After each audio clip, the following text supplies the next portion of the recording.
अच्छा, अगर नहीं भी चलता है, what we'll do is we'll upload it separately. ये एक बड़ा इंटरेस्टिंग वर्जन है, which we'll show you afterwards.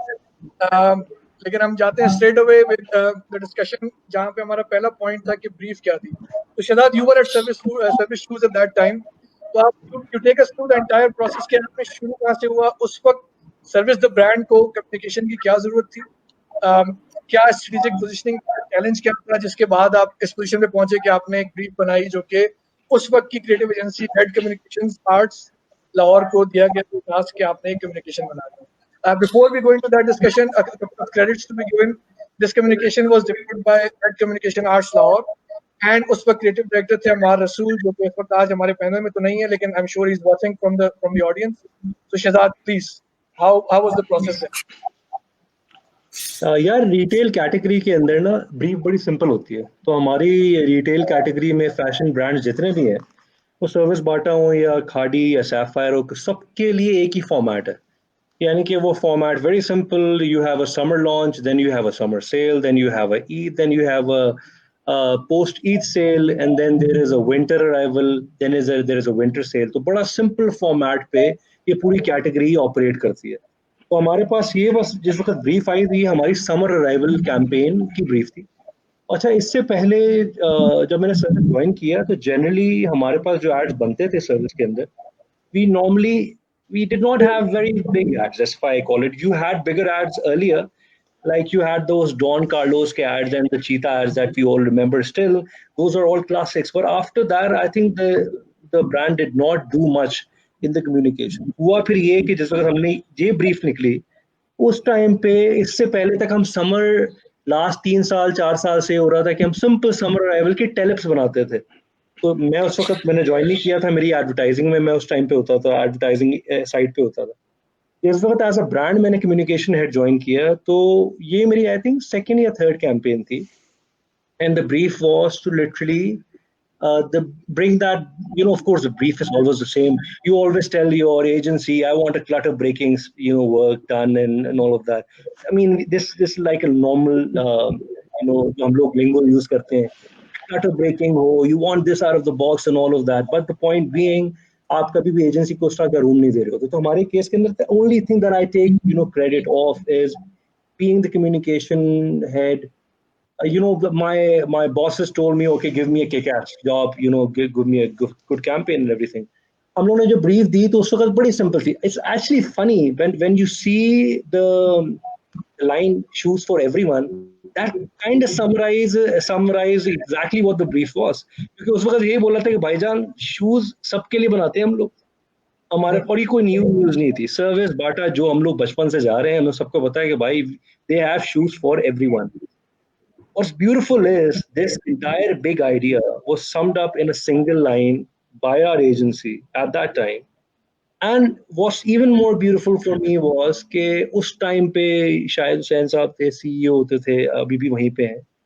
I think he was bold enough. और मुझे लगता है हमारी marketing team के अंदर we always pitch some crazy stuff to our bosses and to our states, to the CEOs of the company, क्योंकि वो सब involve हुए होते हैं किसी न किसी level पे. So when we gave him that idea, he said, this is what we have, so we do it. I think first step was the line shoes for everyone. That was a bold line, by the way. I mean, you don't say it out loud कि भाई हमारे पास सब चीजें बिकती हैं. So what's even more beautiful for me was the way we actually, put that down in the form of a jingle. हमने जिस वक्त brief दी, हमारा ये था कि यार brief के बाद RSS के बाकी किस चीजें बताएगा. लेकिन brief was very simple. We have a summer range and we have pretty much shoes for everyone at our stores, and that is our call. That is a big call that we want to say. Everyone knows that service has shoes for everyone, but why not say that out loud? And simple big idea जो कि बिल्कुल सामने था. कहते हैं simple ideas, big ideas are normally very simple ideas. But that was a very simple idea and a simple line that that still goes, by the way. अभी तक ये वही same ही line continue हो रही है. तो ब्रीफ एजेंसी के पास गए. हाँ, प्लीज कंटिन्यू. नहीं, बोलो, आप बोलो. मैं कह रहा हूँ उसके बाद ब्रीफ जिस वक्त गई है, तो आई रिमेम्बर उसके बाद वाली स्टेज के अंदर था, we had a lot of ideas, concept, सब चीजें आना स्टार्ट हुई. And then this idea where we thought, okay, if we actually say shoes for everyone, why not say their names. तो that is to the point कि यहाँ तक तो agency का from the line to the idea कि यार सबके नाम होने चाहिए। अब मैं जो नेक्स्ट स्टेप दिलने लगा ना, वो मैं बोलूंगा हारिस को, क्योंकि हारिस के साथ मेरी सुबह ही डिस्कशन हो रही थी। हारिस, आई अच्छा want you to share that brief, that concept that you got, क्योंकि उसके बाद हमारी डिस्कशन बहुत मजेदार होगी कि आगे निकला कैसे था। हाँ, मेरे पास एक ओरिजिनल डॉक्यूमेंट आया था कहीं से कि जो वो ओरिजिनल डॉक्यूमेंट जब मैं देखता हूँ और जो फाइनल वर्जन जो हम फिल्म देखते हैं, they are very different from each other. So I would like to know कि हारिस, पहला जो ब्रीफ जो डॉक्यूमेंट था जो मैंने आज देखा भी है, वो वहां से लेके आगे तक जो फाइनल आया है, डिफरेंसेस कैसे कहाँ से कहाँ तक आप पहुंचे, प्लीज। अच्छा जी, सबसे पहले तो मैं बता दूं कि बहुत कम लोगों को मेरा बैकग्राउंड भी पता है कि मैं नहीं पता। मैंने जो स्टार्ट किया था एडवर्टाइजिंग के अंदर वो 1996 में किया था, और वो एडवर्टाइजिंग एजेंसी से किया था और क्रिएटिव डिपार्टमेंट में स्टार्ट किया था। 1996 से लेकर 2000 तक मैंने क्रिएटिव डिपार्टमेंट में काम किया। उसके बाद आफ्टर 2000 मैंने लाइन प्रोडक्शन के अंदर, फिर डायरेक्शन के अंदर, और उसके बाद मैंने एज ए प्रोड्यूसर काम स्टार्ट किया। तो बैकग्राउंड मेरा क्रिएटिव साइड का था।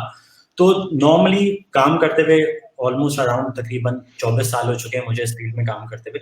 तो सर्विस का जिस वक्त आया, उससे पहले मैं सर्विस के 2 एड्स कर चुका था। एक मैंने सर्विस लीजा का ऐड किया था और एक फन एंड लर्न हम लोगों ने सर्विस का ऐड किया था। तो एक काफी अंडरस्टैंडिंग हो जाती है आपकी टीम के साथ, आपको पता लगने लगता है कि किस तरीके का है। आपको ये भी पता चल जाता है कि हाँ, आप कितनी क्रिएटिव लिबर्टी ले सकते हैं, किस तरीके से काम कर सकते हैं। तो मेरे पास सबसे पहले मुझे कॉन्सेप्ट रिसीव हुआ। एजेंसी बेहतरीन एजेंसी है, अभी भी उसमें फहद बाकर होते हैं, उससे पहले उसमें इदरीस भी थे और हसन अब्बास भी थे उसमें। तो मेरे पास जिस वक्त Adil, Haris, Hasan Bhai has joined us to you. For those who did not see it earlier, Hasan Bhai was the director of this ad. आप सब जानते हैं, Hasan Bhai को already attend कर चुके हैं हमारे सेशन। जी हारिस, कंटिन्यू करें। जी, तो मैं ये बता रहा था कि जिस टाइम पे मुझे कॉन्सेप्ट रिसीव हुआ, तो उसमें जो ब्रीफ थी इनिशियली, वो ये ब्रीफ थी कि तकरीबन कोई 40-50 के करीब नाम थे, और वो हमने एक ही सांस के अंदर, एक ही ब्रीफ के अंदर हम लोगों ने वो सारे के सारे नाम जो है वो बोलने थे, और उन नामों के ऊपर डिफरेंट डिफरेंट फेसेस आने थे, और वो ऑब्वियसली उनको डिफरेंट डिफरेंट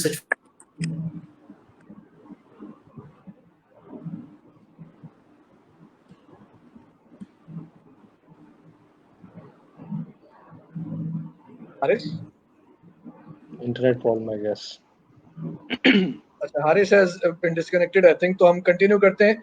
अच्छा, हारिस अभी एक्सप्लेन ये कर रहे थे कि उनके पास जो ओरिजिनल कॉन्सेप्ट आया था वो इस तरह था कि उसमें बहुत सारे नाम थे। अगर आपने एक कॉमेडियन भी पाकिस्तान के रहे हैं, काशिफ खान उनका नाम था, तो वो बहुत तेज तेज नाम बोलते थे बहुत सारे, और या अगर फ्रूट्स के नाम लेने या सब्जियों के नाम लेने तो बहुत तेज तेज उसका एक स्किल थी, उस तरह बोलता था।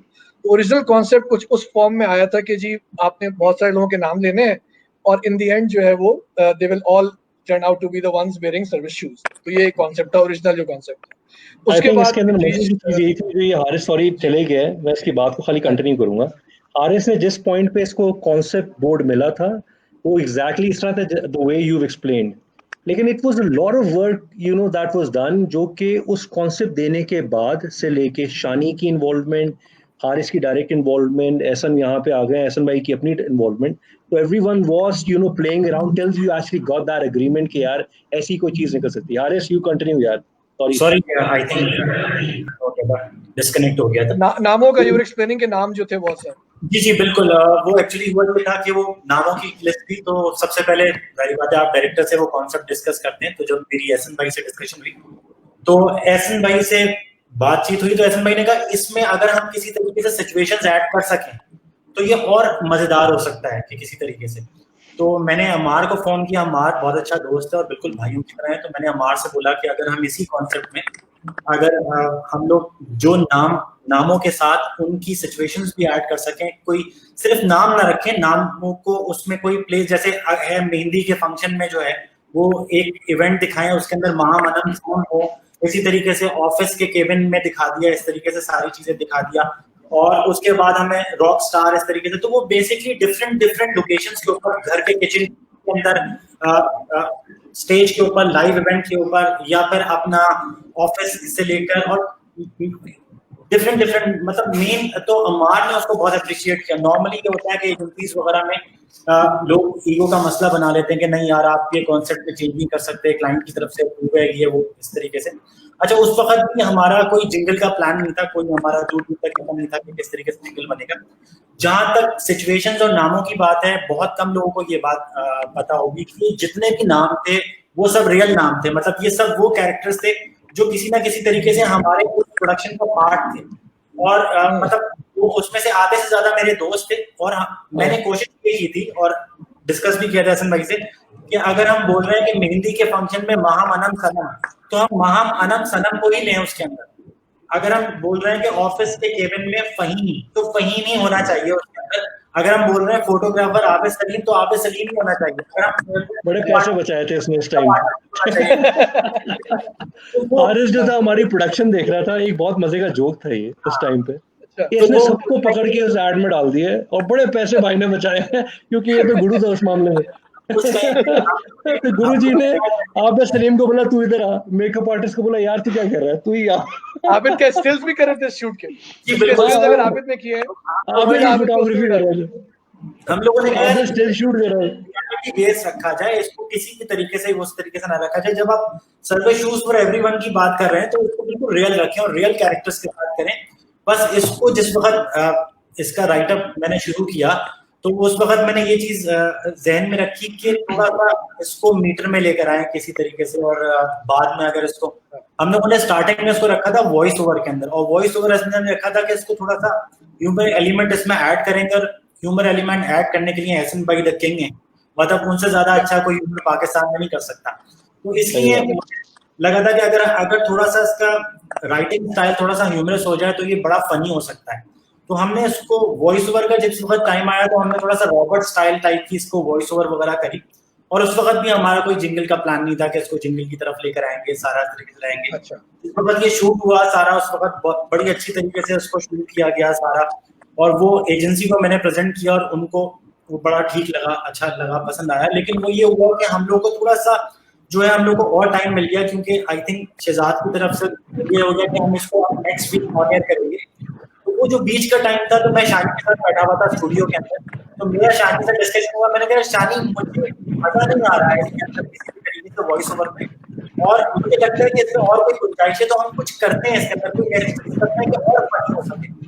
तो वो हमने ट्रैक करने की कोशिश की क्या हो सकता है, इसको किस तरीके से फनी में गाया जा सकता है, प्लस ये कि और कौन सी ऐसी चीजें हैं जो हम हो सकती है इसको जिंगल की स्टाइल में अगर आप लेके जाएं तो वो फिर अपना उसके अंदर मैच शानी ने अपना मैजिक दिखाया कि किस तरीके से हो सकता है। तो वो शानी का भी इसमें बहुत बड़ा पार्ट है। अब देखिए ये इंटरेस्टिंग बात है कि original film was supposed to have names in voice over, not a jingle, और आज 8 साल के बाद जिंगल फिर से वायरल हुआ है and the jingle is one of the most successful ones in the history. Ahsan, आपके पास क्या चीज आई थी, किस स्टेज पे बात पहुंची थी और आपका इनिशियल रिएक्शन क्या था इसमें? नहीं, वो स्टार्टिंग में तो जैसे हारिस ने कहा कि वो नाम थे बहुत सारे, फिर ये सिचुएशन थोड़ी सी आ गई, फिर वो उसके अंदर मतलब वो कॉन्सेप्ट वही था कि लोग और नाम और मुख्तलिफ लोग, लेकिन वो ये हो गया कि शादी, कैबिन और इस तरह की चीज़ें हो गई। वो भी सब सही था। मेरे लिए भी आपस की बात है, मेरे लिए भी सरप्राइज था जब जिंगल आया, क्योंकि शानी ने और हारिस ने ये रात को बैठे हैं कहीं और इन्होंने वो जो कमेंट्री थी शानी भाई के बारे में, एक मैंने जब काम शुरू किया था ना तो शानी भाई के में एक बिलीफ है मुझे कि आप इन्हें किताब देंगे ना तो ये गा देंगे उसको भी, ये किसी चीज को भी गा सकते हैं। ये शानी भाई का कमाल है कि कोई चीज को भी वो लगेगा कि ये शायरी, लेकिन मतलब हारिस भाई माइंड नहीं करना आपने, लेकिन वो जो नरेशन थी उस नरेशन को हारिस ने और शानी ने मिल के अगले दिन ये हारिस है कि ये जरा सुने आप। तो जब मैंने वो जिंगल सुना तो मुझे भी चक्कर आ गया और वो कहीं ज्यादा बेहतर था उस चीज से जो कि हम मतलब बोल के करना चाह रहे थे। लेकिन ये कि उसका इम्पैक्ट उसी वक्त हमें दिख गया था जब वो आया और सबको पसंद आया, मतलब एजेंसी को भी पसंद आया, क्लाइंट को भी पसंद आया। तो वो मतलब इतना पावरफुल था वो जिंगल के, वो सबको पसंद आया। और फिल्म, सच्ची बात है कि फिल्म जो है कि जान वो जिंगल था बेसिकली। और वो आज भी मैंने कल परसों कहीं सुना दोबारा तो मुझे फिर वो आया कि हाँ ये अभी भी मतलब रेलिवेंट है, मतलब अभी भी मजा देता है आपको।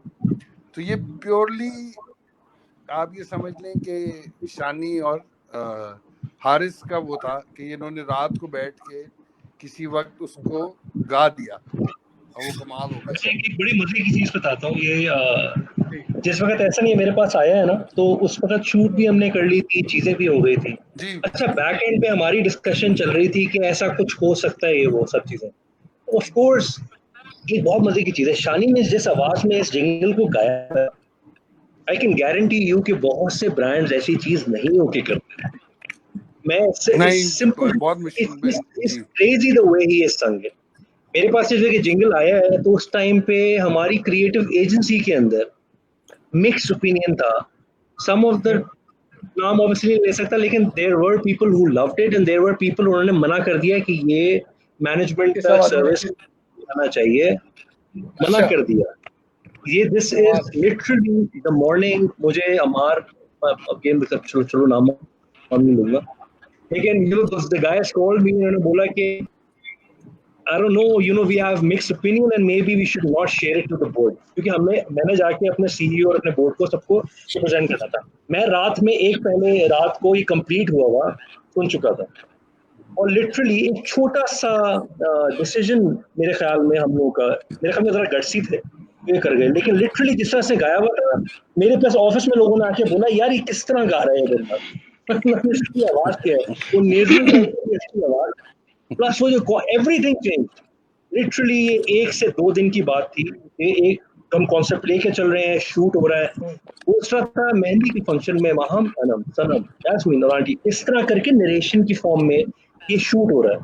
व्हाट आर द चांसेस कि एक चीज शूट हो जाए और उसके बाद इस तरह का पंगा ले लो। A lot of that credit literally goes to ये हारिस कदीर जो हमारे पास बैठा हुआ है, शानी। मतलब मैं लिटरली काफी दफा इस चीज का क्रेडिट हम लोग को मिलता है यार एज ए क्लाइंट, और क्लोज भी I am proud of it. लेकिन मैं सिंपल फाजों में बोलूं, the only thing a client does sitting at the brand side, we are mere filters. अगर आज वो फिल्टर ये कह देता कि यार बॉस ये तो पेंडू हो जाएगा, तो आज इतना बड़ी यादगार चीज बनी हुई आज हम डिस्कस भी ना कर रहे होते। मुझे लगता है lot of credit goes to Haris and Shani कि बहुत गट्सी मूव थी और खुद इनिशिएटिव लिया था इसमें इस पूरी चीज के ये सब देखें, बात ये भी है ना कि there are a lot of brand managers who would not have approved it and there are a lot of brand teams who did approve it. At least one brand team approved it and that's why it became a reality. इनके भी issues होते हैं। देखो brand manager, account directors, you have a lot of these crazy titles, marketing director and all of those. This is a very different thing. Think about the service जो पहले से exist करता था और उस सर्विस को जाके कोई बंदा बोले भाई साहब ऐसी हरकत करनी है आपको, तो बोलेंगे आपका दिमाग खराब है, हमारी हेरिटेज देखो, हमारी इक्विटी देखो, look at the brand who we are.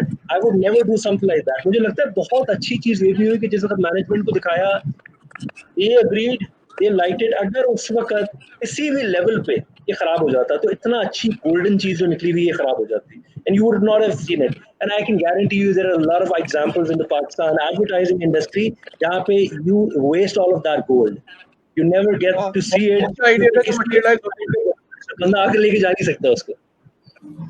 शानी भाई ओवर टू यू। मतलब इस वक्त सारी नजरें आप पे हैं, हर कोई कह रहा है कि शानी का कमाल था, शानी ने आप गा दी।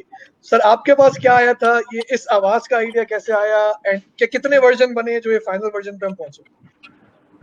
अच्छा सबसे पहले जैसे हारिस भाई बता चुके हैं कि हम वॉइस ओवर वाले उसी कॉन्सेप्ट पे काम कर रहे थे। हमने बहुत सारी आवाज़ ट्राई की थी, हमने बहुत सारे वॉइस ओवर आर्टिस्ट बुलाए थे और वो पहले वाला जो आइडिया था वो हमने रिकॉर्ड किया था।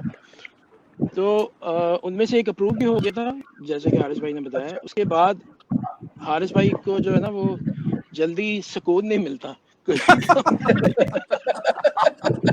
तो बैठे हुए तो ऐसे ही कह रहे यार मुझे मजा नहीं आ रहा, ये नहीं यार वो बात नहीं आ रही, अप्रूव हो गया लेकिन मुझे नहीं मजा आ रहा, इसको कुछ देखते हैं। अच्छा बेबी के मैंने कहा यार हो तो गया, अब क्या देखना है इसको? कह रहे नहीं इसको तो देख। मैंने कहा इसको या तो फिर इसको जिंगल ही बना सकते हैं, इसको गा सकते हैं। तो मैंने 1-2 लाइनें गाई तो इनको बहुत मजा आया। अच्छा ये जो नेजल टोन है इसकी मैं कहानी बताता हूँ, ये टोन कहाँ से आई। क्योंकि हमने बहुत सारे वॉइस ओवर वर्जन दिए था, तो उसमें एक वर्जन हमने किया था रॉबर्ट स्टाइल में, माना डार्लिंग वो वाला। अच्छा ओके। तो मैंने सोचा यार अगर रॉबर्ट गा रहा होगा तो वो कैसे गाएगा अच्छा तो ये उसकी टोन में गए, माना डार्लिंग तो मेरे लिए यार जबरदस्त। देखिए अब कहाँ से चीज आई है। People who are watching the ad in the final version उनको नहीं पता कि ये बात कहाँ से आई कि ओरिजिनली रॉबर्ट की आवाज में एक रिजेक्टेड वॉइस ओवर था। आई एम श्योर वो अप्रूव नहीं था, उसको फिर आपने गाने में कन्वर्ट कर दिया बिकॉज रात को हारिस भाई ने कहा कि यार मुझे मजा नहीं आया। अच्छा ये टोन इसी टोन में फिर अपने इसके बाद वर्जन सर्विस के और भी 2-3 और जिंगल्स किए और ये टोन अभी बहुत कामयाब है। आई रिमेंबर शानी को कामयाब हुई कि इसके बाद मैंने और बहुत जिंगल्स गाए सब। रिक्वेस्ट की इसकी कॉपी कर दें शानी। इसके बाद आपको कितने लोगों ने कांटेक्ट किया टू हैव सर्विस टाइप का जिंगल? मैंने रिसेंटली भी अभी नहीं, ये ब्रीफ आना शुरू हो गई थी कि वैसा जिंगल, सर्विस जैसा जिंगल, ये मतलब ब्रीफ में मतलब मेंशन होना शुरू हो गया था।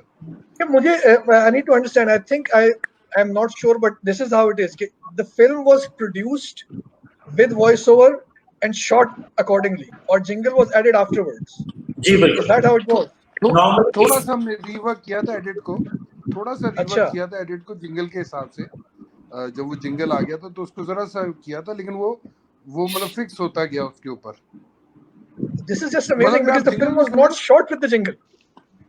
नहीं, ये भी जबरदस्त बात है कि सारे शॉट बैठ वो मेरे सोच नहीं रिव्यूअर है भरद्वाज रंगन, वो लिखता है अपने कुछ रिव्यू में लिखता है कि जैसे Michael Corleone was an accidental hero, he was not supposed to be the godfather and he ended up becoming the godfather. He was not supposed to. So I think this jingle is an accidental hero. It was not supposed to be there and it became such a rage that 8 साल के बाद भी हम इसके बारे में बात कर रहे हैं। Shots कैसे बैठ गए? That's also amazing. And the magic happens, and this is pure magic. The way it all came out, I still do not forget that feeling जिस वक्त ये ad आया है, और I think मुझे पूरी इंडस्ट्री से लोगों के फोन आए हैं यार ये तुम लोगों ने क्या हरकत की, क्योंकि यार सर्विस जैसे ब्रांड से आप ऐसा एक्सपेक्ट नहीं करते, ऐसे कैसे कर लेंगे। एक और बड़ी इंपॉर्टेंट चीज है सर्विस, ये बड़ी इंपॉर्टेंट सबके लिए लर्निंग है। एक सर्विस शूज और इनके अंदर 45 डिग्रीज 30 डिग्रीज इन एंगल्स के अंदर जूते आने जरूरी हैं, 40 पेयर जरूर आना होने होंगे। इस पूरे एड के अंदर खाली एक जगह क्लोज जूते का शॉट आता है which actually, और ये 50 सेकंड का था शानी, हारिस मेरे ख्याल में 50 सेकंड। ये मियां साहब यही सवाल लाना था जो पढ़ाकू बच्चे होते हैं उनका ना, कि 50 सेकंड के ऐड में आखिरी 3 सेकंड में आप जूते का शॉट दिखा रहे हैं और जूतों का ऐड है वो, तो ये how did you pull that off? मतलब मैनेजमेंट को कैसे हो गया कि यार ये तुम सिर्फ नाम ही लिए जा रहे हो, शक्लें दिखा रहे हो, जूते बेच रहे हो? मुझे थोड़ा सा बेनिफिट ये था कि उस वक्त एक मार्केटिंग डायरेक्टर हमारे होते थे, वो छोड़ के पता नहीं किसी और मुल्क में चले गए। I was the communication head उस टाइम पे। Hasan Khalid was with me. Hasan, I think most of us know Hasan. So Hasan and I used to head that. मेरी टीम में एक और अली एक बंदा था, तो it was a very small team and literally I mean they probably did not expect कि बहुत ही कोई डिफरेंट कर लेंगे। The management said okay you want to do something, just go ahead and do it, you know, इतना बुरा नहीं होना चाहिए। And then the agency was on our side. It just ये नहीं हो सकता नॉर्मल हालात में। आई कैन गारंटी यू आज ये एक्ट नहीं बन सकता। सर्विस टाइमिंग की बात, बड़ी बात। अच्छा, आज नहीं बन सकता, आज नहीं बन सकता, मुश्किल होगा क्योंकि यार हर बार इतने challenge, a lot of things change। उस टाइम पे जो चीजें हो गई वो हो गई and most of it goes to management का स्टाइल डिफरेंट हो जाता है, किसी एक मोड में होती है। यार सेट कंपनीज मैनेजमेंट्स के साथ जो लोग काम कर रहे होते हैं, you all understand all of that। So when the magic is supposed to happen, it happens, and वरना वो वेस्ट हो जाता है। मुझे लगता है कि all pure magic, वो होती रही चीजें। कहाँ होता है यार एक एड शूट हो गया और उसके अंदर जिंगल पता ही ना हो और बाद में जिंगल डल रहा हो। ये मेरे ख्याल में अनबिलीवेबल है मेरे लिए। I can't believe it। ऐसी हरकत it's very rare। But from a process point of view जो मुझे समझ में नहीं आ रहा और बिलीव भी नहीं हो रहा, क्योंकि फ्रॉम द एजेंसी यूजुअली पूरा कॉन्सेप्ट आता है, पूरा स्टोरी बोर्ड आता है, पूरी स्क्रिप्ट आ जाती है, तो उसमें for Haris to actually take over the script part as well, produce the whole ad and then say कि नहीं इसको फिर जिंगल में भी कन्वर्ट करना है, that's a lot of autonomy. So I think the credit is going through the line in terms of the creative, the agency, the brand obviously, and it stems from कि यार मैं खुश नहीं हूँ इस चीज से, मुझे करना है, इसको कुछ और करना है।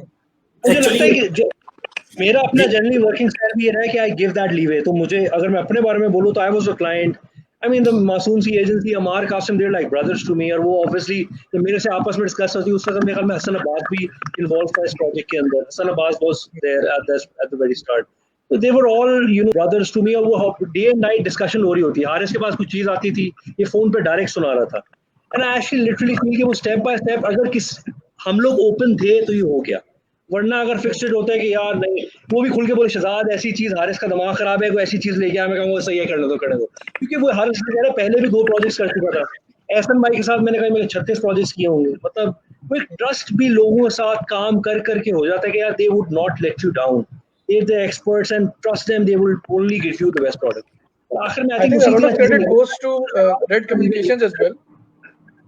A lot of credit goes to Red Communications and Amar itself, क्योंकि बाज़ औक़ात ईगो इश्यूज ही बन जाते हैं. हारिस इनिशियली सेड कि अगर आप क्रिएटिव डायरेक्टर के एड के कॉन्सेप्ट को चेंज कर दें तो creative director can actually take his hands off, कि यार मैं तो नहीं करूंगा. They not just listen to it and actually ended up approving it and running it. तो Red Communications को और अमार को भी इसका बहुत ज्यादा क्रेडिट जाना चाहिए. अमार कासिम के साथ अच्छी चीज ये है कि वो खुद भी ओपन लोग हैं, उनके लिए वो एक एरोगेंस नहीं है. You know Ammar Qasim, you will understand कि वो एक फिक्स किस्म के मेंटल बैरियर वाले लोग नहीं है. If you give them a crazy creative thing, they would listen to you. और आई थिंक वो बेहतर रहा मेरे लिए, क्योंकि अमार कासिम ये लोग जो क्रिएटिव टीम थी मेरी, ये खुद भी मस्त लोग हैं. ये फेल वाओ ये अच्छा है, शेयर करो.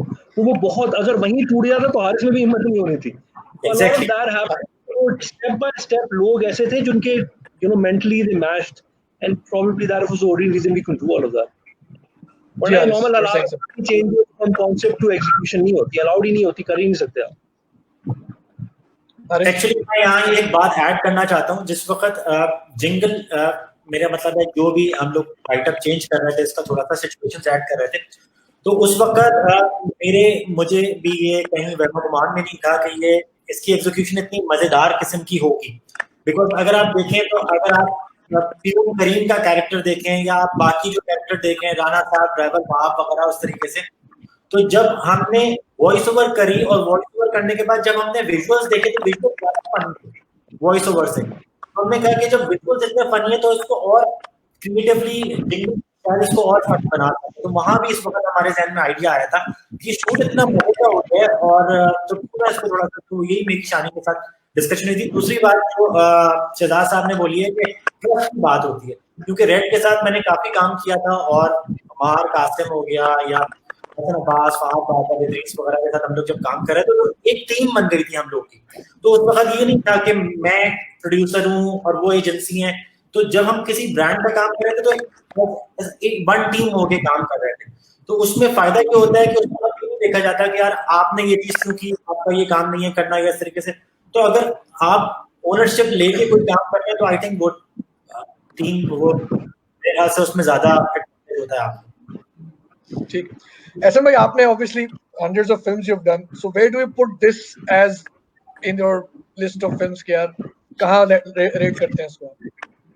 नहीं, ये चंद एक मेमोरेबल चीजें होती हैं जो आपसे हो जाती हैं, ये उनमें से है.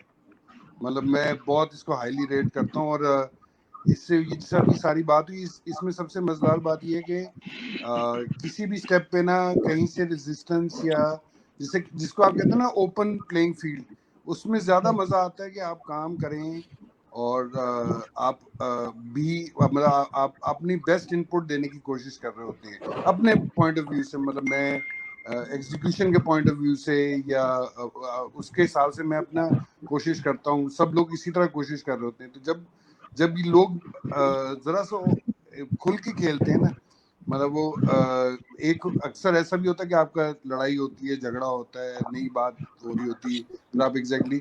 लेकिन जब मैंने देखा है हमेशा चीज अच्छी बनी है जब सब लोग जो हैं ओपन जब माइंड के साथ आते हैं ना.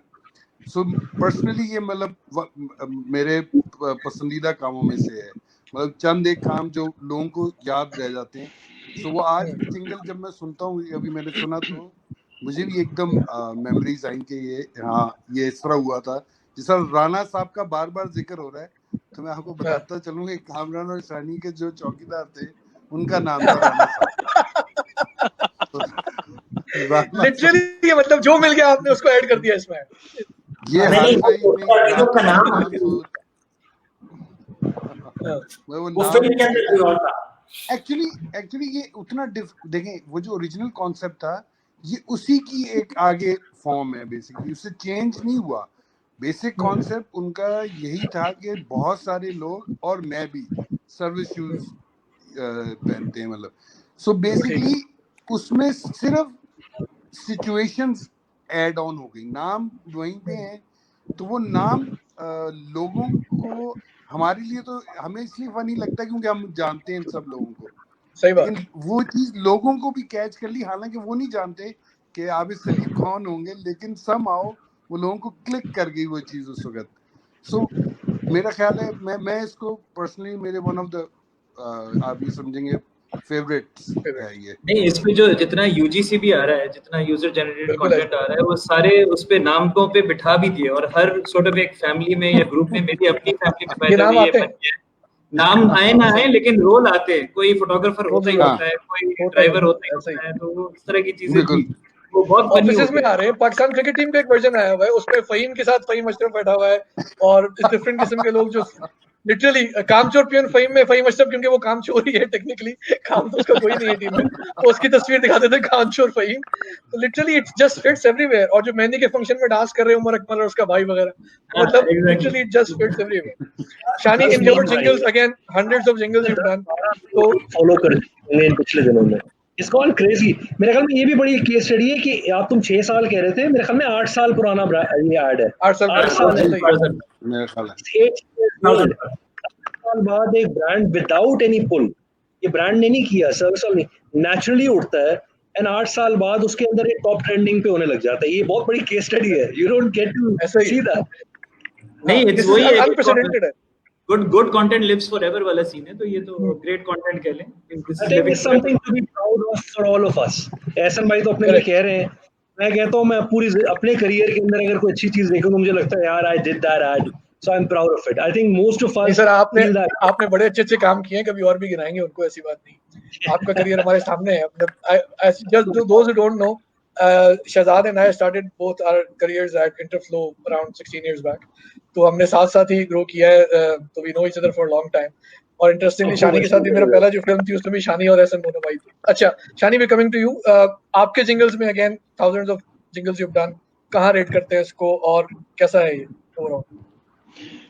सर ये जिंगल वाहिद जिंगल है जिसका 3-4 साल बाद तक मुझे इसके रेफरेंसेस मिलते रहेंगे, ऐसा बनना है। अच्छा, तो मतलब अच्छा। इतना लंबा कोई ऐड नहीं चला। सही तो मेरे ख्याल से मैं तो इसको इस वक्त 2020 में मैं इसको अपना नंबर 1 ऐड कहूँगा, क्योंकि अच्छा, इतना पॉपुलर क्या कोई भी ऐड नहीं गया।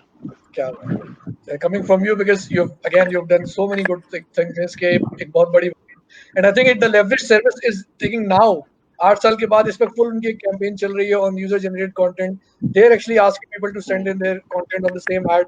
तो ब्रांड के लिए भी out of nowhere एक वायरल और एक ब्रांड रिकॉल आ गई out of nowhere literally.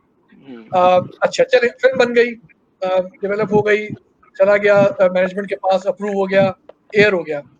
Reception कैसी मिली शहजाद आप लोग जब उसके बाद जब ये चला गया, रिजल्ट्स, नंबर्स, क्या सिचुएशन? यार ये जो समर अराइवल्स और इनके एड्स होते हैं ना, इसके अंदर आपको फॉरेन सेल्स के नंबर्स नहीं मिलते। रिटेल कैटेगरी के अंदर अगर आपने सेल लगाई है तो फॉरेन सेल की आपको नंबर स्पाइक्स मिल जाएंगी, लेकिन जो नंबर्स हम लोग को दूसरे एंगल में मिल रहे होते हैं वो सोशल मीडिया, आज सोशल मीडिया और आज से 8 साल पहले में फ़र्क है। उस वक्त फेसबुक तो होता था, आज ये टिकटॉक टाइप की चीज़ें जो आ गई तभी इतना वायरल होने लग गया क्योंकि कंटेंट वहाँ से यूज़र जनरेटेड बहुत बन रहा है, उस टाइम पे नहीं था।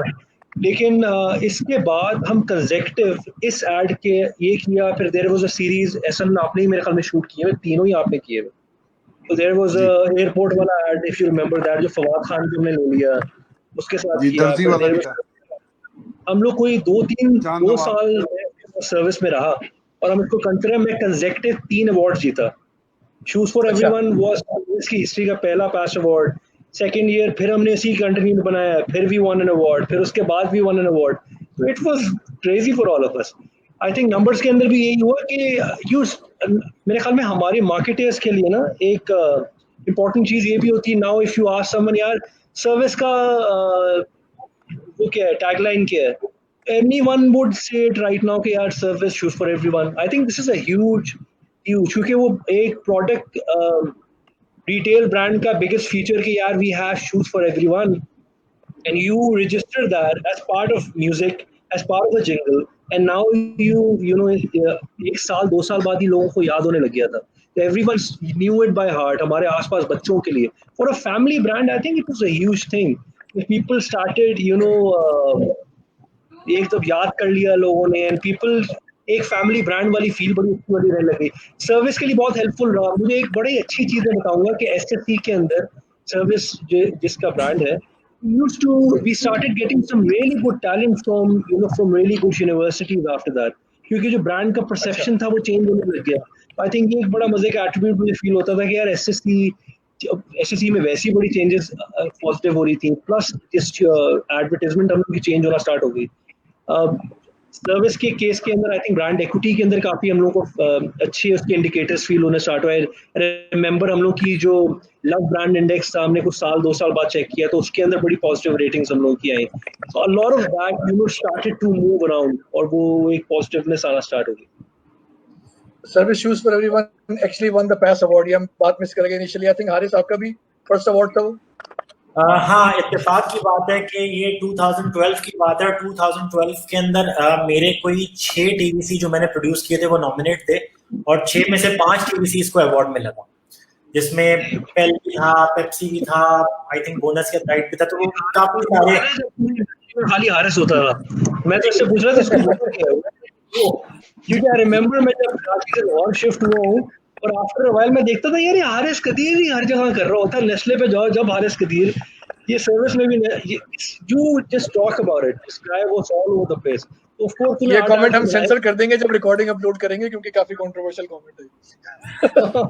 हारिस कदीर हर जगह जो है ना बहुत बहुत ज्यादा पॉपुलर सेंटिमेंट है. अच्छा जी सर, हारिस जितने ब्रांड नेम्स ले लिए वो भी जरा एडिट कर दीजिए. हाँ वो भी सी. अच्छा, मैं चाहूंगा कि थोड़ा सा ना शानी से हम जिंगल्स के हवाले से बात करें, क्योंकि शानी ने अपने सारे जिंगल्स प्रोड्यूस किए हैं, कंपोज किए हैं, भी की है. तो पाकिस्तान में जो जिंगल का जो ट्रेंड है अभी तक जो चलता हुआ आ रहा है, अब देखें जैसे सर्विस के बाद तो बिल्कुल ही चेंज हुआ है, उससे पहले भी चलता थे. एक जमाना वो था कि जिस वक्त जिंगल्स बना करते थे लिप्टन के चाय चाहिए, कौन सी जनाब, बिनाका का बन रहा है, नॉरस का बन रहा है, भूल ना जाना फिर पप्पा, एवरीडे के बन रहे हैं जिंगल. उसके बाद फिर डिंग डोंग आया, फिर उसके बाद जो है वो कोकोमो आया, गुड मिल्क आया, फिर वो एक जिंगल की वेव चली. तो उसमें से बहुत सारे जिंगल जो है वो हिट हुए. तो उसका क्या रीजन था? क्या वो मेलोडियस थे या उसके पीछे क्या ऐसी चीज थी जो कि परेशानी थोड़ा सा, क्योंकि आज भी लोग आते हैं जिंगल, लेकिन हर जिंगल इतना सक्सेसफुल नहीं रहता. एक हिट जिंगल और एक नॉट हिट जिंगल में क्या फर्क है जी? क्या फैक्टर्स? देखिए, एक सबसे जो मेन पॉइंट है ये है कि लिखा बड़ा साफ होना चाहिए, राइम में लिखा होना चाहिए. क्योंकि आजकल जो काफ़ी सारे जिंगल्स हैं उनमें राइमिंग बिल्कुल नहीं होती, और जब राइम नहीं होगा तो वो याद नहीं होगा. तो आप पुराने जितने भी जिंगल्स हैं वो लिखे हुए बड़े वजन में लिखे हुए होते हैं, उनको कंपोज करने का भी मज़ा आता है और वो एक गाने की तरह कंपोज होते हैं. तो मुझे एक टाइम पे मुझे ये लगता था कि यार जिंगल जब सुनते हैं तो जिंगल लगता है, गाना अलग चीज़ होती है. तो मैंने जब जिंगल बनाना शुरू किया था तो मेरी कोशिश ये होती थी कि ये गाना लगे, जिंगल ना लगे, ताकि जो भी सुने वो उसको गाने की तरह एंजॉय करे, ये नहीं कि यार एक इश्तिहार है बस. तो मेरे ख्याल से हिट होने की वजह उनकी यही थी कि वो लिखे बहुत अच्छे जाते थे और उनको कोई प्रॉपर कोई शायर लिखता था.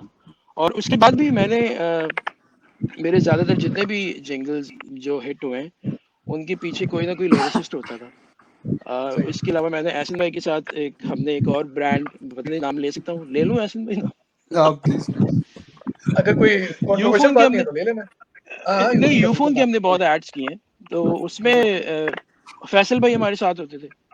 तो वो फैसल भाई और हम दोनों मिलके उनको ठीक करते थे. मतलब कहने का मकसद ये है कि तो जिंगल कम था वैसे जी, नहीं लेकिन इसमें जितने भी जिंगल हमने किए हैं जी एहसन भाई. नहीं मैं सॉरी, मैं कह रहा था कि शानी ने उसमें जितने भी जिंगल किए वो जबरदस्त वो थे. और उसमें फ्री हैंड ये होता था कि शानी को अगर शायरी चेंज करनी है या ये वो करना है तो वो सब अलाउड है कि आप चेंज करें, आप उसको जिस तरह बिठाना चाहें, वो सब ऑप्शंस जो है ना वो आप, क्योंकि शानी एक्सपर्ट है इस चीज में, वो उससे बेहतर आपको एडवाइस और कोई नहीं दे सकता। मतलब मैं नहीं बता सकता शानी को, मैं सिर्फ फीलिंग एक्सप्लेन कर सकता हूँ। सो वो इसलिए हमेशा मजा आता है। मैं इसलिए तो कहता हूँ कि शानी भाई किताब गा सकते हैं। अच्छा, लेकिन शानी ने कहा कि यार आपको एक लिरिसिस्ट होता है, एक अच्छा शायर लिख रहा होता है, ये तो हारिस कदीर ने लिखा है ना, वो लिरिसिस्ट है ना वो शायर है, लेकिन ये फिर भी हिट है। किताब गा सकते हैं शानी भाई, इसलिए तो मैं कह रहा हूँ किताब गा सकते। नहीं वो अच्छा, मैं आपको बताता हूँ और मजे की बात, यूजली क्या होता है कि जिस तरह ह्यूमर एक अलग चीज है, सीरियस लिखना एक अलग चीज है, शायरी लिखना एक अलग चीज है। सो यूजली ना एक आदमी में ये सारी चीजें होना बड़ा मुश्किल हो जाता है।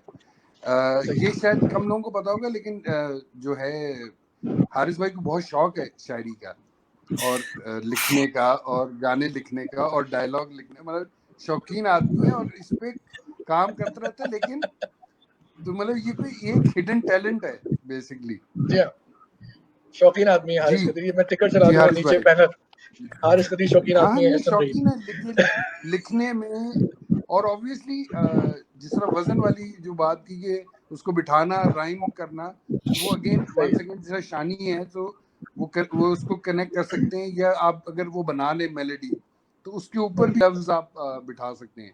सो आई एम श्योर इन्होंने कुछ ना कुछ तो उस रात को क्रैक किया दोनों ने। वो रात बहुत इंपॉर्टेंट है इस पूरी फिल्म में कि सब कुछ बनने के बाद one night all of a sudden everything changed and this became the outcome. मैं आपको बताऊं उसके पीछे क्या है। उसके पीछे ये कि मैंने और शानी ने, आपने पिया क्या था आप दोनों? मैं आपको बताता हूं, मतलब मैंने, शानी ने और एहसन भाई ने, हम लोग का एक ऐसा ट्रायंगल है। मतलब एहसन भाई के साथ काम करते हुए मुझे 20 साल हो चुके हैं। हमने 2000 के अंदर आई थिंक हमने पहला काम स्टार्ट किया था, आज 2020 20 साल हो गए काम करते हुए। इसी तरीके से शानी के साथ काम करते हुए मुझे तकरीबन 15-16 साल हो चुके हैं शानी के साथ काम करते हुए। तो इतना ऐसा साथ काम करने के बाद आपकी एक केमिस्ट्री बन हो जाती है। उसके बाद जो है आपको पता होता है कि अगले को क्या चाहिए या किस तरीके से क्या चाहिए। मुझे एहसन भाई का स्टाइल पता है, मुझे शानी का स्टाइल काम करने का पता है किस तरीके से। ऊपर से अगर आपको क्रिएटिव टीम और एजेंसी और क्लाइंट भी इस तरीके से मिल जाए जो आपको ओपन हैंड दे के आप जो चाहे कर सकते हैं, जो बहुत कम होता है। जैसे अभी जिन क्लाइंट्स के साथ मैं काम करता हूँ, जिन एजेंसीज के साथ मैं काम करता हूँ, लाइक मैं हसन अब्बास के साथ काम करता हूँ, पूरा क्रिएटिव हैंड देते हैं आपको। मैं कोलगेट के साथ काम करता हूँ तो अजीज जिंदानी मतलब एक ऐसे क्रिएटिवली आपको बोलते हैं कि हाँ ठीक है आपको चाहे आप कर सकते हैं इसके अंदर। ऐसे बहुत सारे क्लाइंट्स और एजेंसीज हैं जो आपको फ्रीली आपको काम करने का मौका देते हैं। बहुत सारी ऐसी भी जगह है जो नहीं देते। हालांकि हमारे यहाँ बहुत अच्छे क्रिएटिव डायरेक्टर्स मौजूद हैं, सीरीज वगैरह मौजूद हैं जो अच्छा काम कर रहे हैं। बट जहां अगर किसी और की तरफ से कोई इनपुट आती है तो वो आई थिंक वो कोशिश ही नहीं करते कि इनपुट आगे क्लाइंट तक वैल्यू एडिशन पहुंचे, वो वहीं उसको मार देते हैं यार बस ये खत्म हो गया इस तरीके से। बल्कि हमारे यहाँ ये होता है कि इवन के हमारे सेट के ऊपर भी अगर कोई आगे कुछ बोल देता है तो उसकी बात भी हम लोग सुन लेते हैं, यार हो सकता है ये जो बात कह रहा हूँ ठीक ही कह रहा हूँ। ऐसी कोई चीज नहीं होती कि अगर एक दफा कॉन्सेप्ट ओके हो गया तो पत्थर की लकीर हो गया। मुझे अच्छी तरीके से मालूम है कि एहसन भाई की जो इनपुट आ रही होती है वो शूट के ऊपर आ रही होती है। और बहुत सारे ऐसे हमारे बहुत सारे बेतहाशा ऐड ऐसे हुए जिसमें एहसन भाई ने कॉन्सेप्ट चेंज कर दिया और वो हिट हो गया उसके बाद। क्या आप ये कहना चाह रहे हैं कि एहसन भाई शूट से पहले बोर्ड नहीं देखते? नहीं ऐसी बात नहीं, ऐसा नहीं कह रहे आप। अच्छा, मुझे फील आया आपकी। नहीं वैसे आपको बता रहा हूँ कि जब कैमरा ऑन होता है ना और आप एक्चुअल सेट के लोकेशन पे खड़े होते हैं तो उस वक्त आपको आइडिया आता ही आता है। उस पूरे माहौल लाइट हुई होती है, लोग कैरेक्टर में होते हैं, तो आपको ना वेरिएशन और चीजें दिमाग में ना आती है उस वक्त होता है। सभी ये हारिस 2-3 दफा मेंशन कर चुका है कि सॉरी मैं कह रहा हूँ हारिस 2-3 दफा मेंशन कर चुके हैं कि यू नो टीम एक बनी हुई होती है, ट्रस्ट फैक्टर होता है, कंफर्ट फैक्टर होता है और फिर उसमें काफी लीवे मिल जाता है। But that challenges the whole process of ad making जो हमारे यहाँ फॉलो होता है क्वाइट अ बिट, क्योंकि एजेंसी आपने रिटेनर पे ली हुई है, उसको आप एक कैंपेन ब्रीफ लिखते हैं। बाय द वे ब्रीफ में भी इनसाइट क्लियर होना बहुत जरूरी है। तो यहाँ shoes for everyone seems to be like a very clear brief. I think एक लाइन का ब्रीफ है, इससे और बड़ी कोई चीज होने की जरूरत नहीं थी, given that summer sale campaign के लिए हो रहा था जहाँ पे कोई फंक्शनल समर सेल का कॉल आउट नहीं था। तो even that's a big thing. तो वो समर अराइवल या समर कलेक्शन है, तो even that was I think good. तो वो स्टार्ट तो चले अच्छा हो गया, ब्रीफ अच्छी मिल गई, लेकिन फिर उसके बाद जब सब फाइनल हो जाता है तो agency suppose to ask for quotations from 2 or 3 or 4 production houses. अब अगर आपका एक के साथ हाथ बैठा हुआ है और वहीं पे आप सेट हैं, तो फिर देन यू आर सेइंग कि नहीं, कोटेशन मत मांगो क्योंकि किसी के साथ काम करना है, वहाँ हम कंफर्टेबल हैं, वहाँ काम अच्छा निकलेगा। और फिर वो आगे जाते हैं, डायरेक्टर्स आपको पिच करते हैं कि ये यार 2 या 3 डायरेक्टर्स हैं, इनको हम देख रहे हैं, इनकी ये फीस है, तो ये शो रील है, तो आप कहें नहीं ये भी नहीं करो क्योंकि नहीं हमारा एसएन भाई के साथ हाथ बैठा हुआ है, हमें पता है वो अच्छी चीज निकाल देंगे शूट पे बैठे हुए, एपिफनी हो जाएगी। So is that challenging the whole process as well? Should we find a comfort factor with a team and then just go with that? And when do you change? अब यूफोन का example आया था, यूफोन का 12 साल campaign चल गया, but a lot of people started saying कि वो स्टेल भी हो गया था, तो उसको कब चेंज करना है, कब उससे निकलना है, तो वो भी एक सवाल उठ जाता है। तो आई थिंक जो भी हमारे जितने भी बडिंग ब्रांड मैनेजर्स, एपीएम्स वगैरह देख रहे हैं, उनके लिए भी ये बहुत जरूरी है इस बात करना। देखिए, I think the basic idea is that you have to have a good film. अगर मैं एक क्रिएटिव डायरेक्टर हूँ, या मैं एक ब्रांड मैनेजर हूँ, या मैं एक प्रोड्यूसर हूँ, आइडिया सबका एक ही है ना, तीनों ने मिलके, तीनों ऑर्गेनाइजेशन ने, डायरेक्टर ने लेके, प्रोड्यूसर से लेके, सबने एक अच्छी फिल्म बनानी है। ऑब्जेक्टिव है। अब उस प्रोसेस में अगर मुझे as a creative director, which in this case Amar को क्रेडिट जाता है, अमार ने देखा कि हारिस का आइडिया और जो फाइनल फिल्म हारिस लेके आ रहा है, it's much better than the original idea, and Ammar wholeheartedly accepted it, and knowing Ammar he would have, ठीक है। तो यही process could have been very different अगर अमार की जगह कोई ऐसा क्रिएटिव डायरेक्टर होता जो कहता नहीं मुझे मेरी फिल्म चाहिए, I don't care about a better film. अगर सबका एग्रीमेंट करेक्ट, अगर सबका हम जो भी आपने बात की कि बडिंग ब्रांड मैनेजर्स या मार्केटिंग मैनेजर्स मौजूद है, उनके लिए ये बात इंपॉर्टेंट है कि ईगो साइड में रख के एक अच्छी फिल्म के लिए जिसमें सबका बिलीफ हो, उसको आगे लेके आना है। चाहे उसके लिए बेशक आपको अपने आइडिया पे कॉम्प्रोमाइज करना पड़े, बेशक एजेंसी को अपने आइडिया पे कॉम्प्रोमाइज करना पड़े, as long as a good film comes out. And ये accidental hero is the biggest example. It was not supposed to be what it is. एक रात पहले सब कुछ चेंज हो गया, and now it's we are talking about it 8 years later. So अगर आपको कामयाब होना है तो you have to take these risks. Then I would like to know from your experience, Haris and SN, कि मल्टीनेशनल्स के साथ जब आप काम करते हैं तो ये लीवे तो बिल्कुल नहीं मिलता। पीएनजी का तो फॉर्मूला ऐड बनेगा, साइड बाय साइड डेमो आएगा, इनसाइट एक आएगी, एंड में बेनिफिट विजुअलाइजेशन आएगा, तो वो तो फॉर्मूला ऐड बनाते हैं। यूनिलीवर भी फॉर्मूला ऐड बनाएगा, तो वो उसमें तो आपको लीवे नहीं मिलता, तो वहाँ एपिफनीज तो नहीं आनी। नहीं, आई एम श्योर वो सबका अपना एक वो होता है कि जी उन्होंने क्या अचीव करना है। तो मैंने पीएनजी के लिए भी काम किया हुआ है बहुत सारा, आप सही कह रहे हैं। उनका एक सेट वो रूल है, वो उससे नहीं हिलते। अगर जो शॉर्ट लॉक हो गया वो लॉक हो गया, उसमें फिर वो चीज़ उनको वो नहीं करनी। लेकिन वो जाते वो उस तरह ज़्यादातर एड्स जो हैं उनके वो फंक्शनल एड्स होते हैं, मतलब वो बेसिकली अपनी प्रोडक्ट बताते हैं। उसमें इमोशंस जैसे मतलब वो कुछ होते थे उसमें, लेकिन वो उससे हिलते नहीं है। लेकिन जिस तरह उस दिन वो बात कर रहे थे कमांडर सेफगार्ड की, अजीज वो एक एग्जांपल है कि वो एक, अब उन्होंने उससे हट के एक चीज की, सो आज भी लोगों को वो याद है। सो होता क्या है कि लोगों को, अगर आप वो वाली बात है ना कि अगर आप प्रीच करेंगे ना उनको, तो वो बोर हो जाएंगे। अगर आप उन्हें टॉफी अच्छी बना के देंगे तो वो उसको एंटरटेन होंगे उससे। सो मुझे ये मेरा ये बिलीफ है कि ह्यूमर एक ऐसी चीज है जो लोगों को ना बड़े अरसे तक याद रहता है।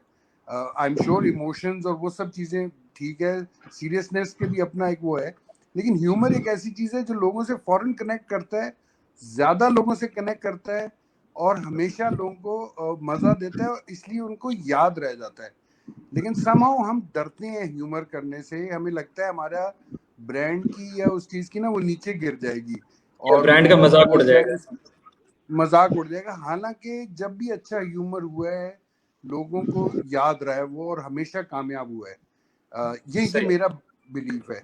तो मुझे लगता है कि ह्यूमर हर कोई डिलीवर भी नहीं कर सकता है सर। मुझे आई स्टिल रिमेंबर जिस वक्त ये एडवर्टाइजमेंट के लिए हम प्रोड्यूसर डायरेक्टर भी देख रहे थे, it was a very natural thing for all of us कि ऐसा नहीं करना है यार, because of all the humour can deliver humour. हर एक की गेम नहीं है ह्यूमर डिलीवर करना। I think a lot of that goes to you as well, कि बड़ी easily you get those expressions and everything. Shahzad, दूसरा ब्रांडिंग का भी सवाल था शहजाद के। आई नो पीपल जिन्होंने स्टॉप वॉच लेके बैठ के देखा है कि ब्रांड कितनी देर आई है, और टोटल ऐड के सेकंड्स में से उसको डिवाइड किया और कहा है इसका ब्रांडिंग रेशियो ऐड का ये है। अब सर्विस का नाम इस एड में नहीं आता और एंड में लिखा हुआ आता है, तो कोई कहेगा कि यार आपने पूरी जिंगल गा दी और एंड में कह दिया और हम सब ये खाते हैं या हम सब ये पहनते हैं, तो it would have been an ad for anything, could have been an ice cream, could have been a clothes ad, could have been anything. So again वही कि वो होना था, किसी ने वो maybe उस पे objection लेकिन नहीं ये उठाई, देखिए ना but आदिल, इसके बावजूद कि despite 55 seconds of no brand name, आज भी सबको पता है कि ये सर्विस का एड है। इसका नाम कहीं नहीं आता, but everyone knows this is service ad. वरना लो ब्रांड आप फोर्स नहीं कर सकते कुछ भी। यही चीज है जो the brand managers have to understand कि 50 बार ब्रांड नेम आने से या पहले 5 सेकंड में ब्रांड नेम आने से रिकॉल नहीं आएगी, रिकॉल आएगी अच्छे कंटेंट से। कोने पे लोगो लगाने से कि पूरे ऐड के दौरान कोने पे लोगो, हाँ कोने पे लोगो लगाए रखे, आपका लोगो भी नहीं था कोने पे यार, प्रिंसिपल के अगेंस्ट ब्रांड के कलर के कपड़े बनाने से भी कुछ नहीं होगा। 60 सेकंड ग्रीन पीछे ब्लू वॉल होनी चाहिए, कपड़े ग्रीन होने चाहिए, ये सब हम सब कर चुके, we are all guilty of that, लेकिन ऐसा होना नहीं चाहिए। शानी भाई कंटिन्यूअसली फरमाइश आ रही है क्योंकि 55 मिनट्स हो चुके हैं, हमें रैप अप भी करना है, कंटिन्यूअसली फरमाइश आ रही है कि आप लाइव गा दें। बहुत सारे लोग कह रहे हैं कि अब लाइव परफॉर्मेंस हो जानी चाहिए। हम लोग 4-5 मिनट का टाइम दे देते हैं जब तक वो अपना इंस्ट्रूमेंट ऑन करता है, जब तक ठीक है शानी आप तब तक ऑन करेंगे तो वो हो जाएगा। यानी मैं रेडी हूं, तब तक हम इधर उधर की बातें करते हैं। शानी आप अपना सिस्टम ऑन क्या सिस्टम इधर उधर की बातें वगैरह वैसे ही सुना दे, लॉकडाउन वर्जन वैसे ही सुना दे। Here it is, Shani Arshad live on Marketing Thursday। Lockdown version तो आप अपलोड कर रहे हैं ना यार, फोन को कैमरे के सामने रख के मैं लगा। चले सर, बिस्मिल्लाह।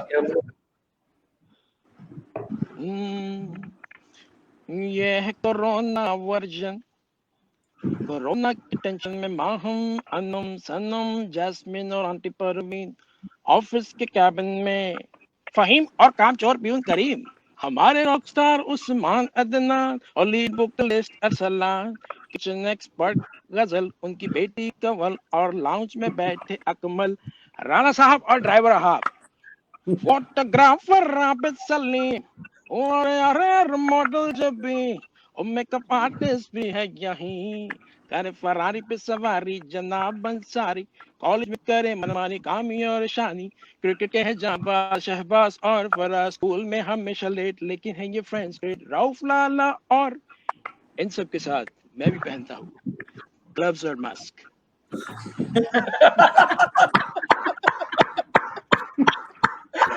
Brilliant.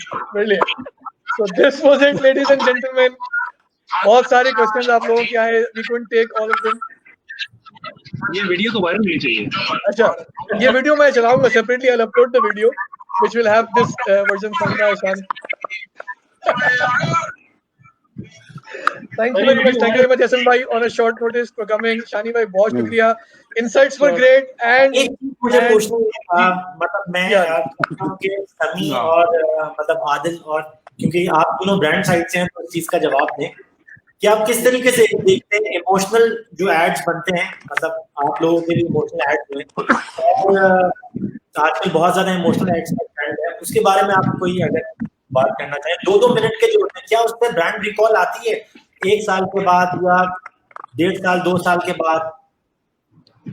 शेख साहब बैठे, ये 5-5 मिनट के ऐड बनाते हैं, ये बेहतर बता सकते हैं इस बारे में। मतलब अगर उसको 30 सेकंड में लेके जाना हो तो इमोशनल ऐड कहीं मतलब वो इमोशनल शान फूड का ऐड पता है ना, 7 भाइयों वाला, चाइनीज वो स्ट्रिक्ट रूलर लड़की वाला, स्ट्रिक्ट रूलर लेके बैठते थे और कहते थे 30 सेकंड से ज्यादा नहीं जाना है, तो 30 सेकंड के फॉर्मूला ऐड भी बनाए। और शान में अब मैं आया हूँ तो ऑब्वियसली एक लेगेसी थी, वो 2 भाइयों का ऐड कोई नहीं भूला आज तक, और फिर अभी जो रिसेंटली 2 आए वो हम लोगों की तरफ से, तो वो दोनों मैंने जो देखे हैं। But over the course of 17-18 years ये सीखा है कि आप इमोशन के बगैर किसी को कुछ नहीं कन्विंस कर सकते। So emotion has to be there. You have to connect at that level with people because उनको फॉर्मूला बेचना तो वही है कि यार ये रखा हुआ है, 4 चीजें रखी हुई हैं, इनमें से कोई एक उठा लो, तो that doesn't resonate with anybody. तो इस पे तो मैं फर्म बिलीवर हो गया हूँ कि इमोशन सेल्स, उसके बगैर काम नहीं चलेगा। अच्छा ठीक है, आई थिंक मेरा व्यूज में ये है कि इट ऑल डिपेंड्स। कंटेंट अच्छा है तो ड्यूरेशन 15 मिनट हो, आप 6 घंटे की फिल्में भी देखते हैं, आप 104 एपिसोड वाला ट्रकिश सीरीज भी देखते हैं, तो आप में स्टेमिना तो है वो देखने का, और आप में एपिटाइट भी है। सवाल ये है कि क्या आप एक ब्रांडेड मैसेज 5 मिनट देखेंगे या नहीं देखेंगे। अब ज़मीन.com की फिल्में आती हैं, आई थिंक एहसन भाई ने की थी, 5 मिनट की फिल्म है फवाद खान के साथ, लोग वो भी देख रहे हैं। शान की 7 भाइयों वाली फिल्म आती है, लोग वो भी देख रहे हैं। 4-4 मिनट की चाइनीज बिरयानी वाली फिल्म भी देख रहे हैं। एट द सेम टाइम बाज़ औक़ात आप 12-13 सेकंड नहीं गुजार सकते, आप 8 सेकंड के बाद फिल्म बंद कर देते हैं। तो इट ऑल डिपेंड्स कि कंटेंट कैसा है। कंटेंट एंगेजिंग होगा तो फिल्म की ड्यूरेशन विल नॉट मैटर, क्योंकि लोग तो 4-4 घंटे 5-5 घंटे भी कंटेंट देखते हैं। 20 सेकंड 30 सेकंड्स की फिल्म आई है सुपर की, छोटी छोटी खुशियां करके, बिल्कुल आखिर में एक छोटी सी लाइन आती है, सीधी सादी खुशियां, वेरी वार्म वीडियो जो टीवी है। I actually personally love it, और बड़ा इमोशनल है। लेकिन इस बात को हर ब्रांड के लिए डिफर करते हैं। I actually feel very it is very valid for शान, इमोशन सेल्स बहुत जबरदस्त है, लेकिन I think that would probably be not the case for every brand. I think for others, emotions may not match the brand personality, and for that Correct. particular brand, maybe something else would work well. और emotion बड़ा मुश्किल होता है। Emotion differ हो जाएगी ना। अब humour will not go with every brand. अब वो आप थोड़ा सा उसमें किसी को रुला रहे हैं, किसी को हंसा रहे हैं, तो वो वाली चीज है। For Sean, you build a brand personality where you actually have that kind of emotions supporting it. Then it all makes sense. Then you're expecting something like that from Sean. If I give that same emotional feel to any other XYZ brand, which you do, maybe you phone के अंदर मैं आज emotions डालूँ, मैं बोलूँगा what the hell are you doing? I do not see that brand that way. So I think वो एक different चीज हो जाएगी। लेकिन I think Super, for instance, या Sean की कुछ examples देखते हैं, emotion हर एक ने अच्छा deliver भी नहीं किया हुआ। For me, this 30-second जो Super की अभी आई हुई है, मैंने 2-3 देखी हैं, I'll absolutely love those films. Very simple, beautiful. There is a connection. There is a family की bonding दिखाई थी, माँ बेटे की, and all those special moments that they've capitalized are very emotional, smart music. I think it's beautifully done. So I think किसी brand के लिए yes, it may make a lot of sense, but for others it won't. Differ करेगा। आपके case में शहजाद अभी कश्मीर की film थी, वो भी लॉन्गर फॉर्मेट था, राइट? अली जफर एंड बिल्कुल, हमने भी लॉन्गर फॉर्मेट पे लेके गई थी। दोस्त right now this is probably what lot of brands are doing. मेरी अब जो फिल्म्स अगर मैं आगे देखूं, ओए होए की फिल्म्स जो मैंने एहसन के साथ ही वाली फिल्म्स की थी, जब ओए होए हमने लॉन्च किया, it was all pure magic again. वो बिल्कुल डिफरेंट ह्यूमर पे लेके चले गए थे। एहसन वुड रिमेंबर दैट कि हम जब पाकिस्तान से थाईलैंड गए तो वहां जाके पूरी स्टोरी चेंज हो गई, वहीं जाके कैरेक्टर बनाया और वहीं से फिर उसके अंदर ह्यूमर भी ढूंढा है, एवरीथिंग चेंज। उसकी स्क्रिप्टिंग भी बाद में किसी से करवाई, तो काफी चीजें चेंज हो जाती हैं। और मुझे समझ में आ गया मियां के साथ अब फिल्म करेंगे तो लास्ट मोमेंट पे चेंज हो जाएगी। ये 2 एग्जांपल हमारे पास हो गए। अगर एहसन डायरेक्टर है, आई थिंक मेरे लिए ये 2 बहुत बड़ी एग्जांपल्स ओए हुए चेंज ओवरनाइट, क्योंकि मैं अपने पॉइंट ऑफ व्यू से देखूं, मैं बहुत चेंज एक्सेप्टेबल हूं। चलो सही है, something good is happening. Fawad was very involved, Ehsan was very involved. हम लोग वहां बैठे वहीं पे थाईलैंड में कैरेक्टर्स बना के देख रहे हैं। This was never discussed. यहाँ पे पीपीएम भी हो चुकी है और आखिर में हम लोग एक दिन पहले ही काम कर रहे हैं। I think similar, very similar to by the way shoes for everyone. वहां में भी ऐसी हरकतें की थी। मैं इस बात पे कहूंगा कि इसके लिए बहुत सारी हिम्मत चाहिए ये चीज करने के लिए, कि आप बिल्कुल एब्सोल्युटली जो है मतलब बहुत इसके लिए हिम्मत चाहिए। और वो मुझे आज तक याद है, मुझे बिल्कुल उसके बगैर नहीं हो सकता ये। लेकिन फिर वो चीज निकल के आती है तो आपको फिर मजा भी उतना ही आता है। और ये पहली दफा था कि फवाद खान ह्यूमर करने जा रहा था। इससे पहले जब भी कास्ट हुआ फवाद खान, तो वो ज्यादातर उसमें ये होता था कि वो सीरियस या वो होगा। ये पहली दफा था कि जी गेटअप करेगा, एक्सेंट बनाएगा, मतलब डेयरिंग चीज थी। Again Ehsan, it was a instant hit, क्योंकि वो पैकेजिंग, ब्रांड नेम तो सही था, उसके साथ जो कम्युनिकेशन आई, to see Fawad in the character of ऊची and the way it came out. और वो हम लोगों को पता है वहां जाके ओवरनाइट लिटरली वहीं बैठ के विग पहना रहे हैं, चीजें कर रहे हैं। लेकिन आई थिंक वो, मुझे लगता है क्रिएटिविटी को बाउंड्रीज के अंदर कभी नहीं देखना चाहिए। तो it's very important for everyone कि अगर हम क्रिएटिविटी कहीं लेके जाने लगे हैं, if you want to be creative, you creating something, don't set boundaries at the very start and tell yourself कि भाईजान ये तो हमने कर दिया है। You never know, something exciting may pop up. In both these cases, service, shoes for everyone, I think ओए के अंदर भी यही चीज बहुत बड़ी निकल के आएगी। It can happen any time, just be very open and give that चलिए leeway कुछ to the कमेंट्स player. लेंगे because it's already more than an hour. Hasan Abbas कह रहे हैं I personally think major credit goes to Haris Kadir for taking the brave step. हम discuss कर चुके हैं. Yes, a lot of credit goes to Haris Kadir, but at the same time a lot of credit goes to the brand team as well. Love you Hasan bhai, love your work. Have seen you from my childhood days. आप legend है sir. क्या बात है. मुख्तार ज़ैदी एक बार फिर आए. अरे बाप रे बाप क्या गए. अच्छा इसके अलावा लाइव परफॉर्मेंस की काफी रिक्वेस्ट थी. Idris Hussain again he was involved in the campaign at that time from Red Communications. उनके एक लोग वो कह रहे हैं कि रातें लगा दी थी इस कैंपेन पे. शहजाद कुछ कहेंगे इदरीस के बारे में? I think he deserves it. अगर मैं इसके बारे में ना बोलूं तो ज्यादती होगी. Idris was actually driving. He was account manager, senior account manager, I think at that time, and he was literally the guy जो कि day-to-day coordination. I think Hasan Abbas था, इदरीस था, फहद बाबर था. ये कुछ लोग मेरे दिमाग में आ रहे हैं. अमार कासिम तो थे ही थे. So a lot of big, thank you for all of you guys. काफी सारे लोगों ने फिर बाद में तारीफ की है. ब्रिलियंट जो शानी ने लाइव परफॉर्मेंस दी उसकी काफी तारीफ हुई है. एक साहब कह रहे हैं कि जिंगल सुनते ही लोग चले गए. वो शो स्टॉपर था, उसी के लिए लोग आए हुए थे क्योंकि सारा गेम ही जिंगल का था. तो उसके बाद लोग चले गए. फैसल हाशमी ने आई थिंक वो इमोशन वाली बात पे कमेंट दिया है कि happiness is also an emotion. Faisal Hashmi हमारे बहुत से दोस्त हैं, स्टिमुलस के प्रोड्यूसर भी हैं. उन्होंने ये बड़े हिट किए. इंशाल्लाह किसी दिन उनको ही बुलाएंगे. Kashif Ali Mughal would love to know your thoughts on Dastak split the plate campaign. Adil can give his views. I think it was brilliant. I loved it, and I think we posted on Marketing Bits as well.